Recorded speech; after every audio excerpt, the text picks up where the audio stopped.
ఒక ధనవంతుడైన అధికారి యేసుక్రీస్తు ప్రభు దగ్గరికి వచ్చి, నేను నిత్యజీవానికి వెళ్ళాలంటే ఏం చేయాలి అని అడిగాడు. అప్పుడు యేసుక్రీస్తు ప్రభు ఆజ్ఞలను చెప్పాడు. అప్పుడు ఆయన అన్నాడు, ఆ ధనవంతుడు అన్నాడు, ఈ ఆజ్ఞలన్నీ నేను బాల్యం నుండే అనుసరించుచున్నాను, ఇంకా నాకేమిటి కొదువుగా ఉన్నది అంటే, యేసుక్రీస్తు ప్రభు నీకింకా ఒకటి కొదువుగా ఉన్నది.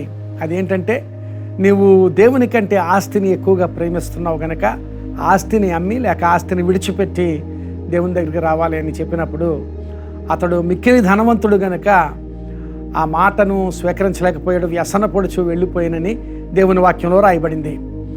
ఇక్కడ గమనించవలసింది ఏమిటంటే, మన ప్రాధాన్యతలు ఏమిటి?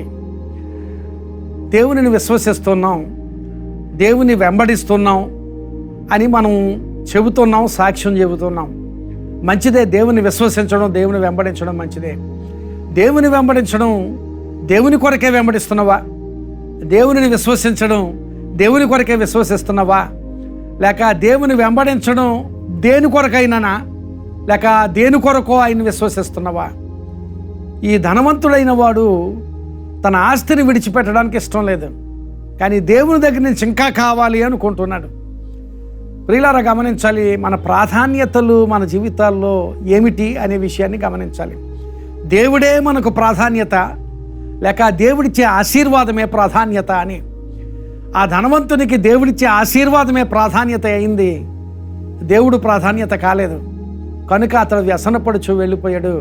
అప్పుడు యేసుక్రీస్తు ప్రభు అన్నాడు, ఒంటే సూదబెజ్జములో దూరుట సులభమే కానీ ధనవంతుడు దేవుని రాజ్యంలో ప్రవేశించుట దుర్లభము అన్నాడు. ఆ చుట్టూ ఉన్నవారు అన్నారు, అయితే మరి వాళ్ళు ఆశ్చర్యపడి, అయితే ఎవరు రక్షణ పొందగలరు, ఎవరు పరలోకం చేరగలరు అని వారు అడిగినప్పుడు యేసుక్రీస్తు ప్రభు చెప్పిన మాట, ఇది మనుష్యులకు అసాధ్యమే కానీ దేవునికి సమస్తము సాధ్యమే అని.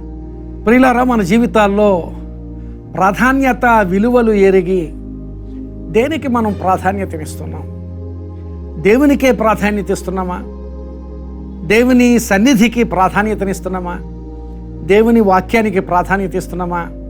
లేక దేవుడు మనకిచ్చే వాటికి ప్రాధాన్యత ఇస్తున్నామా? ఒకసారి మనం గమనించాలి. దేవునికే ప్రాధాన్యత ఇవ్వగలిగితే నీ జీవితంలో ఏ కార్యం చేయడానికైనా ఆయనకు సాధ్యం.